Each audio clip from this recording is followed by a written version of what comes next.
Welcome back. I'm excited because today we are finally getting into our skills. We're going to be learning how to do a chain analysis. And a chain analysis is very simple or straightforward, rather. It requires some details and some time, but essentially it allows us to examine the chain of events that leads to ineffective behaviors, as well as the consequences of those behaviors that may be making it hard to change them. It also helps us figure out how to repair the damage. So we're going to dive in. And what's exciting is we're going to just move with one skill at a time now. So we're going to keep it at that 5 minutes. So chain analysis, and you're going to get a handout. This is where the handout is going to be more important than this. I want you to really look at the handout because the handout includes step-by-step how to do it. And the idea is have a journal handy that you use for your own personal growth, that you're writing down what you're doing for these chain analysis. So like saving a whole entire paper for the 8 steps. The 8 steps are very simply the problem behavior, and you're describing it in detail, but you don't have to be long-winded. You can be concise. The problem behavior could be I get impatient and I yell too much and I use profanity. And these are the words I use, describe the prompting event that started the chain of events leading to the problem behavior. What happened to me? What triggered me? My wife said this. So write that down. Again, be detailed but concise. You don't have to write a whole book.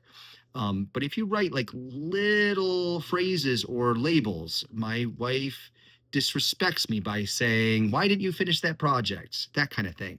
Step 3, describe the factors happening before the event that made you vulnerable to starting down the chain of events towards the problem behavior. That's important because maybe you didn't sleep well. Maybe you didn't have lunch. A lot of people identify with being hangry. And that's where, our body is weak because we're craving food for whatever reason why we're craving it. And then we'll act out because we have less strength. And that's one reason why we care so much about taking care of ourselves, both mentally, emotionally, spiritually, and physically. So drinking lots of water and eating to make sure that we're setting ourselves up for that.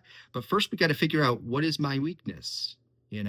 Maybe you're a smoker and you didn't have a cigarette, and so that's what caused it. So looking at that, step 4, describe in excruciating detail the chain of events that led to the problem behavior. Think about the back and forth with you and that person, or whatever the situation is that led you to that point. Like really consider, how did I get to that point? Step by step. Let me put it together and put it on a piece of paper so you can look at it. One of the biggest mistakes I've seen people make is simply doing it in their mind and just hoping that helps them. And usually what happens is we'll get distracted, we'll think of something else to do, and then we'll actually stop in our tracks and not finish the process and gain the insights about, okay, where am I going wrong here? So it's important. Make sure you have something visual. Step 5, describe the consequences of the problem behavior. My wife's not talking to me anymore. I missed dinner. I missed out on that family event. I got drunk and I crashed my car. Look at what are those consequences and sit with those consequences. Again, the more mindful you are about this process, the more effective it will be for you. And then to change the behavior, steps 6, 7, and 8 are describe skillful behaviors to replace the problem links in the chain of events. So think about what you could have done that is an effective behavior to replace certain moments. That's important. And you want to look at different moments that you could have changed. You could have deviated. You could have taken a break from the conflict and gone out and taken a deep breath. Because in the future, we want to prepare ourselves for the moment we realize, oh crap, I'm doing it again. Let me pause now. So we want to prepare ourselves for when we can interject that sense. Step 7, develop prevention plans to reduce vulnerability to stressful events. Come up with a plan for how you can take care of yourself, how you can make sure you get that sleep or get that lunch in. Look for ways that you can take care of yourself, setting boundaries with the person, thinking about what way could I have communicated. Write it down, come up with a plan, but again, make it concise. And then step 8, repair important or significant consequences of the problem behavior. Make sure you go back and deal with it rather than delay.